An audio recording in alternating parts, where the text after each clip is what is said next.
Modern culture offers an alluring promise. You can bypass the traditional grind and use hidden systems to force the universe to hand you success.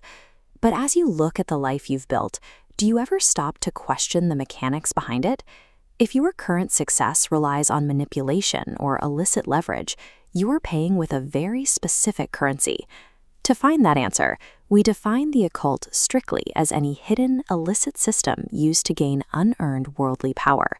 It is the practice of bypassing natural growth in favor of artificial spiritual leverage. Trading long-term spiritual health for an immediate material payout is the oldest human trap on record. Thousands of years ago, Babylon achieved a staggering scale of earthly dominance. Their towering walls and sprawling courtyards projected absolute control over the physical world. Beneath that architectural grandeur, their society suffered from a profound spiritual vacuum. When a culture severs its connection to legitimate divine guidance, the hunger for control remains, eventually turning towards the shadows. This is the physical reality of their power. The grand empire that sought absolute control through shadow systems eventually collapsed into dust and excavated brick. Babylon's fall was the result of an insatiable appetite for forbidden knowledge, rather than a lack of information. Into this spiritual vacuum arrived two entities, Harut and Marut.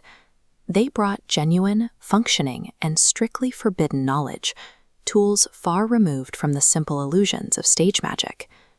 This diagram represents the core mechanism of what the Babylonians faced: Fitna. Fitna is an explicit spiritual stress test. It presents a stark fork in the road, forcing a choice between the difficult path of submission and the rapid, volatile path of the occult.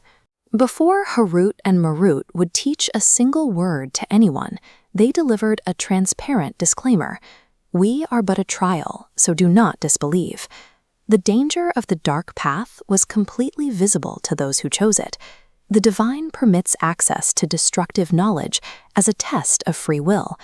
Human choice only carries weight if the option to cause actual damage is left on the table.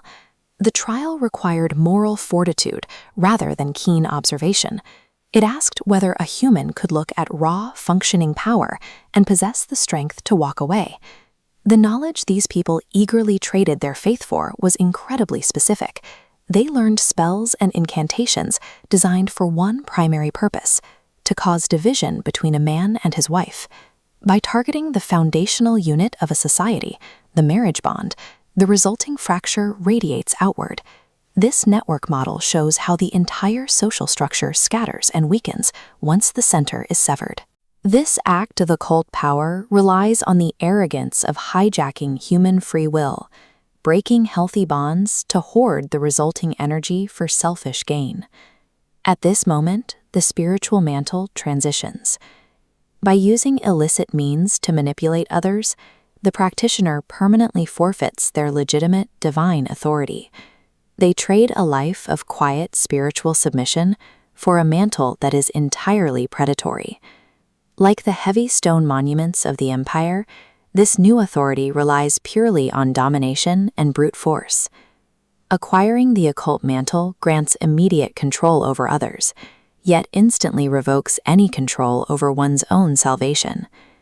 When we look back at the people who thought they had mastered reality, the physical record shows a different outcome.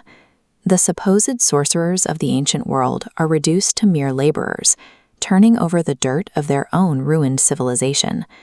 Strip away the mysticism, and their failure was a catastrophic economic transaction. They signed a contract for a short-term earthly payout. This graph visualizes that contract. They secured a rapid spike in worldly influence, but the hidden cost was the forfeiture of the hereafter. They traded their future for a perceived permanent asset, finding only total spiritual bankruptcy. The magic worked exactly as advertised, but utilizing it was an act of complete spiritual suicide. Modern life shares a direct lineage with the shortcuts of Babylon. Toxic manipulation, stepping on others, and the pursuit of unearned leverage are the same mechanics used by ancient sorcerers. Scrutinize the methods you use to achieve your success. Are your results grounded in legitimate effort, or are you utilizing an occult mantle? The ultimate trial of human existence is not whether you can acquire power, but whether you have the spiritual strength to walk away from it when the price is your soul.